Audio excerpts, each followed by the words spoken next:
Ginger, I wish I had known these tips, these tricks before I was alienated. Ginger, why didn't I know how to respond to my toxic ex before I fell into his or her traps? Ginger, why didn't I know how to make sure my kids were protected from alienation? These are things that parents often ask me and often tell me after they work with me.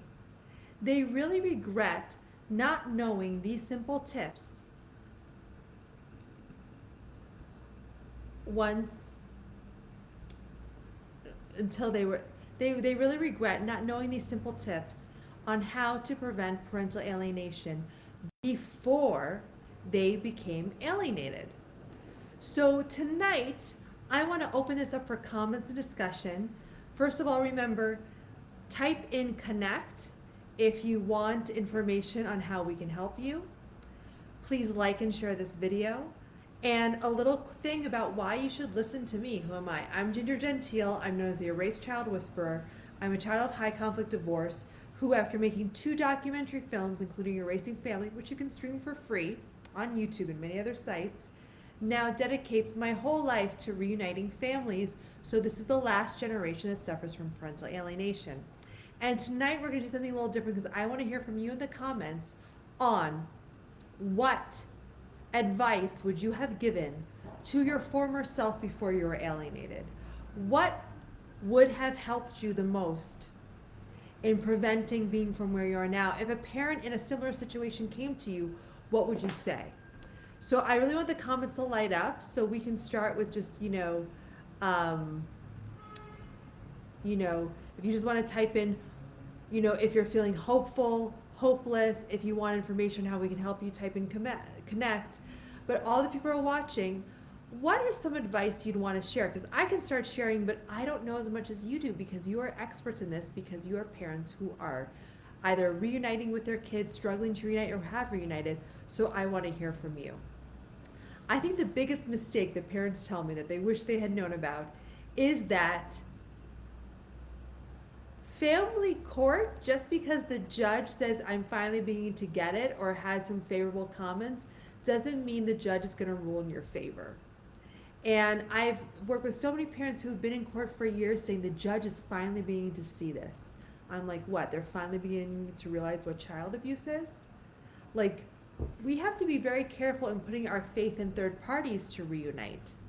So I now see that a lot of people are joining us, which is awesome.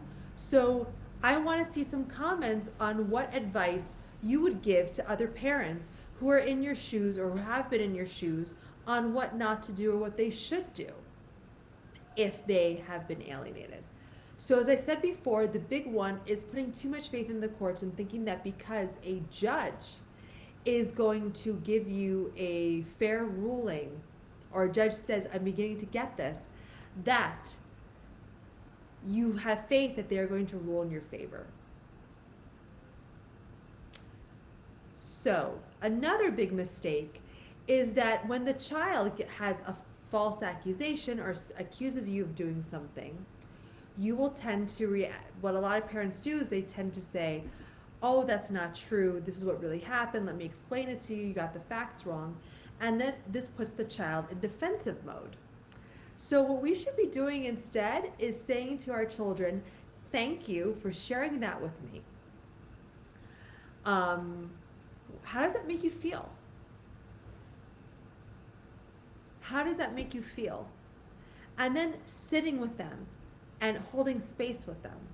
So what I just have one from Susie, and let's see if anyone else wants to chime in. So Susie says, and Susie's working with me now, I'd warn your older kids that their other parent could alienate them, explain what it is. So Susie, here's a big question. Do you think that explaining to children what alienation is, do you think that would help them, or would that kind of make them pit themselves against the other parent?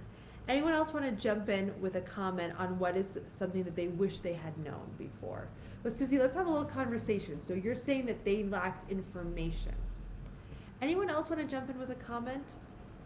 So some other things that I've seen that are big mistakes that parents have made is if you're going to use the courts, not choosing the right lawyer. So a lot of people choose a lawyer because they like them, they like what they have to say. But unfortunately, in family courts, you need a lawyer who's connected and local to the area that you're in. This is the biggest mistake I see people make, that they choose a lawyer who doesn't know the judges, who doesn't know the local system. They choose someone from out of town because they're good because they know about alienation. And what they're not doing is they're selecting a lawyer who knows the judges. So this is a big one that I see all the time. This is a big one, a big mistake that I see with people. Then they don't ask their lawyer, what are my chances of winning? What are my chances of winning this case? And I've worked with parents who are convinced that the other parent will go to jail for alienation. And I have to say, ask your lawyer if it's possible for someone to go to jail in a civil case, unless it's for a contempt charge. And they never ask their lawyer what possible outcomes are. So they've been spending money and operating under a false ideal that they can get an outcome that is impossible for them to get. So when you hire a lawyer for a criminal defense case, it is very common to ask them, what are my chances of winning? What are our options? Should I take a plea? What should I take here? But we don't do this in divorce cases, and this is very unfortunate. Because what often happens with cases is parents are spending all this money to have a legal battle.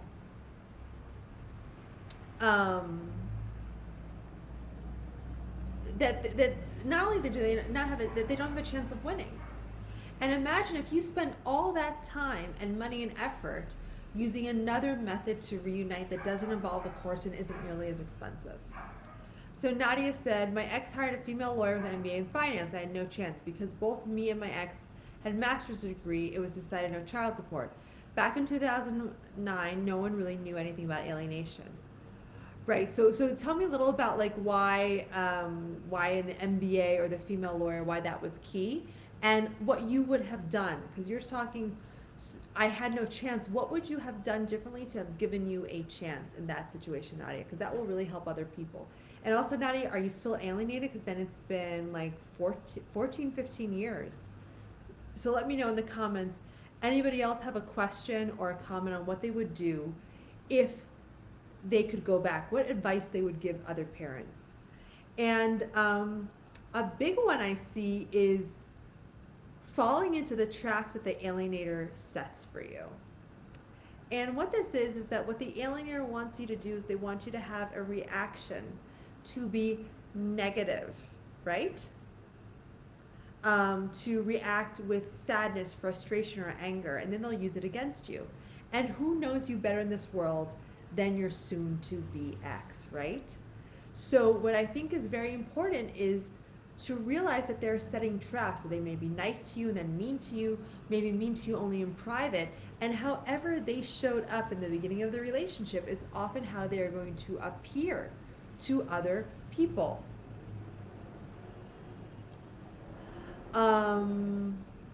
So this is very important to think about what traps will your ex set for you, and how did they appear to you when you first met them? If they were charming and nice or very soft, that's how they're going to appear to the judges.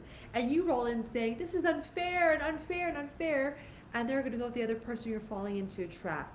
So the biggest key takeaway is emotional regulation. I see parents fall into traps over and over again, over and over again, over and over again. So Nadia, she's answering, would have hired a lawyer with a finance background. Yes, if you're dealing with a finance complex case, you need a lawyer who specializes in what you need. Again, in my experience, having connections with the judges trumps everything. And also as a client, putting a limit on the lawyer. I'm only going to be in court for 6 months. This is the limit I'm going to spend. Because if not, your lawyers are incentivized to keep working on this over and over, like years and years and years. Rob McKenna says, I would have changed pickup and drop-offs I'd have my ex do much more driving. Right. So this is a great point, Rob. Pickoffs can often be very contentious for people. So when they're very contentious, what it means is that there's fighting, or you have to go to their house and they won't open the door, and it's all very awkward. So the best place for pickups and drop-offs is the school, because you're there alone and you're in a, you're surrounded by other witnesses, you're not going onto their property. So I firmly suggest that. Anyone have any other suggestions?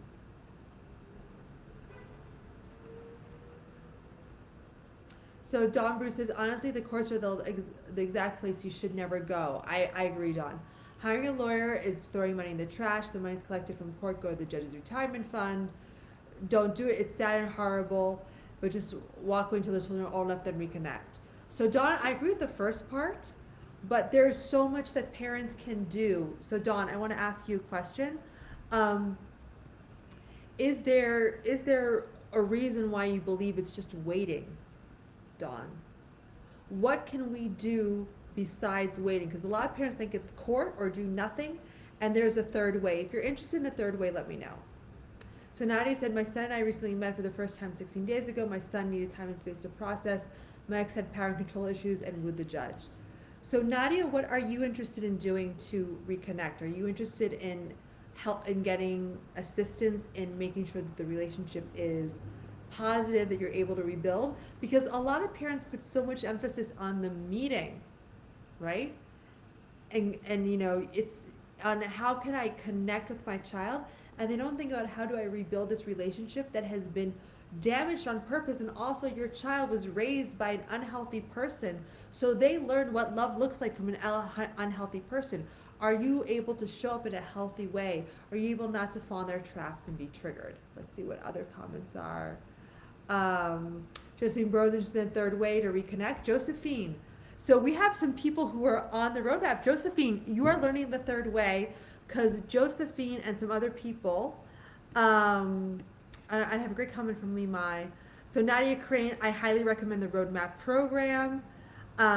Josephine is in the roadmap program because she is learning how to reconnect, and we're having a live call in about 15 minutes. If people want information how they can join calls led by me where you can ask your questions, but here's the even better part.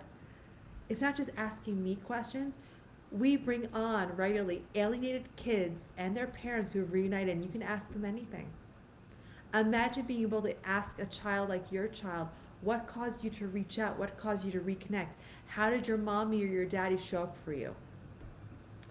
So Limai, I realized setting boundaries did nothing, only made it worse. So Limai, so boundaries are important. My question for you is, when you set boundaries, did you tell the other person, don't do this, or you're crossing a boundary?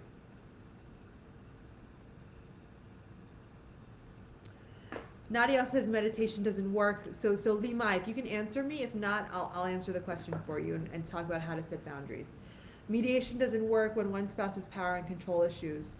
So most mediators are unequipped to deal with this. So what I would also recommend is that you look for a mediator who specializes in high conflict divorce, or go the collaborative law route. The collaborative law route is something very interesting that people don't know about, and that is when each party has a lawyer, but the lawyers will not represent you if you decide to go to trial. So there is an incentive for the lawyers to work on an agreement.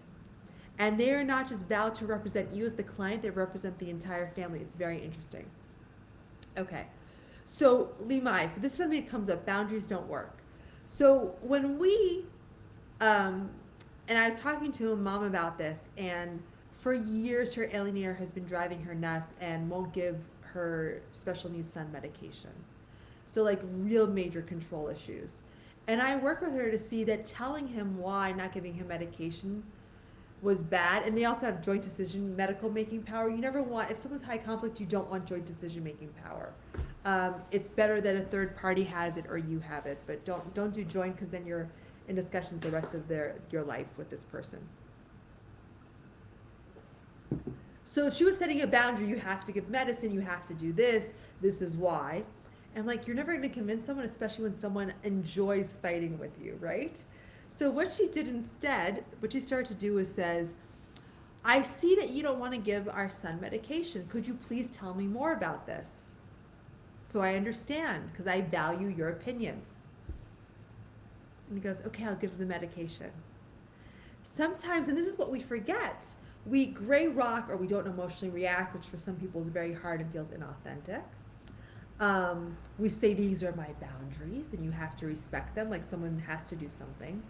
And we forget that what a lot of these people are driven by is control and feeling like they're powerful and important. So we should start every conversation by what Bill Eddy calls an ear statement: empathy, attention, and respect. Wow, that must be tough. You have my full attention to solve this problem, and I respect your opinion. And a lot of times, this statement alone will calm down a high conflict person.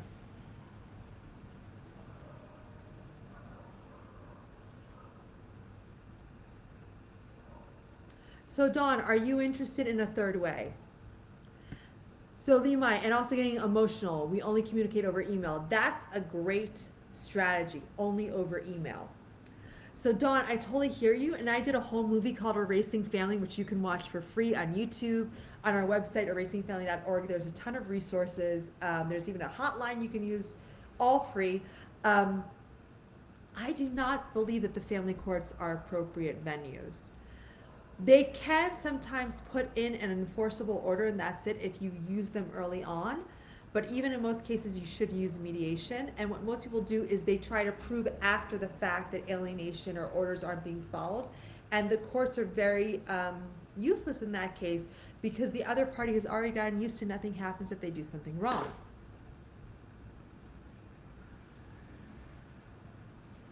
So I see a few people who I don't know, like Lee Me and Don Brew. Are you interested in learning this third way, how to reunite? Because what I want to do for all the people here is give you a special invitation to join us tonight. You have some people on this chat right now that you can ask questions of, like Josephine, Nadia Crane, who recommended the roadmap. Susie recommended the roadmap. Rob is on the roadmap. So I have like 4 roadmap members. And in about 15 minutes, we're going to get on a call and I'm going to coach them on their questions on how to use the roadmap, which is a 12-week course. It's a system that gives you all the tools you need to reunite, also meditations or prayers or rewiring, whatever you want to call it, to rewire your brain. And the calls are recorded if you can't make them. And here's the best part. You can try it out for free because if you don't like it, we have a 10-day money-back guarantee, no questions asked. So if you are interested, write connect. And so Dawn says, I watched it, love you so much, recommend it highly, Erasing Family. Dawn, so I'm going to give you this message right now. So I'm going to give you the link if you want to join right now in the next 10 minutes. If you want to think about it, that's okay too. You can join next week, but in literally 10 minutes, we're going to get a call. So here is...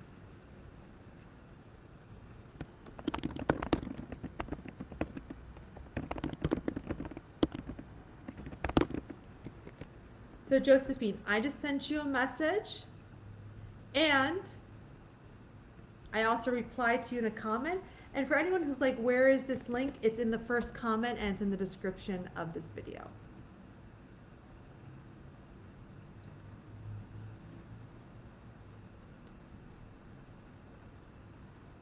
So, and Lee, I'm also going to send you the link to join.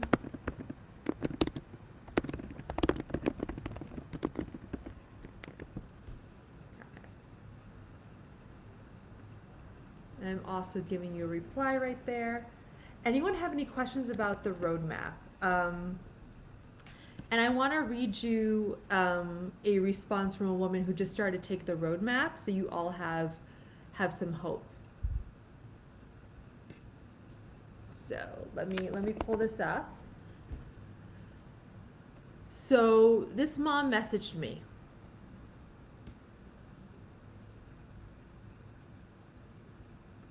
And this is what she said. Ginger, 2 days ago, my son called me. After 14 years of no contact, we met briefly today and reconnected. Small steps.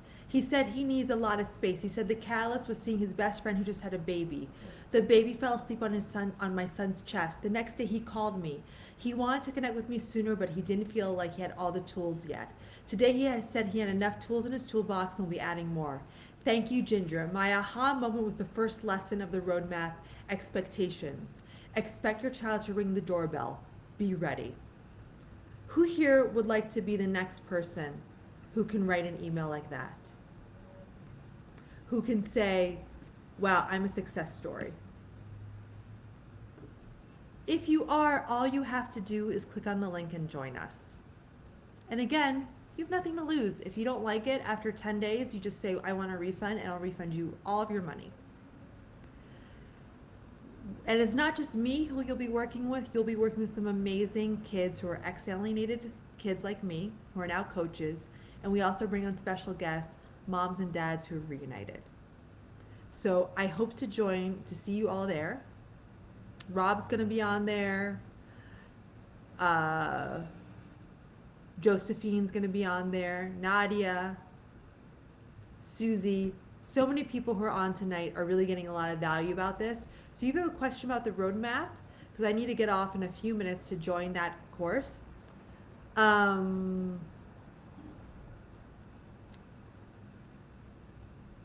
You let me know. So mom reuniting, I love that, because Josephine, you say erased mom.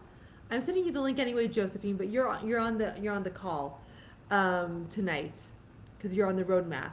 So for all of my roadmap members, remember, check your email with instructions, email support if you have a question. And for those who aren't, if you have a question, let me know. Mark will be on. Okay, Josephine. So like 7 people are going to join. So for the people who haven't joined yet, tonight's your invitation. And if you need some time to think about it, go to reversingparentalalienation.com. The link is in the description. And we have a wonderful 20-minute video that walks you through all the steps. And I want all of you to have success stories like Ruth. And we all learn from each other. And that's the great thing about the roadmap. You're not just learning from me. You're learning from other alienated children who are now coaches. You're learning from moms and dads who have reunited and each other. Because I found that all of you have such similar questions. So I hope to see you soon. I'm getting off now. Just click on the link. Join tonight, and remember, you have 10 days to try it out, to give it a test drive. And maybe you'll be like Ruth, who after a few weeks, her son calls her. And people are always like, well, like my kid, I have no contact, no way to contact them. They can read your energy. There's ways to reach out. But if you shift your energy, your kid will feel it, and they will reach out. I've seen it time and time again.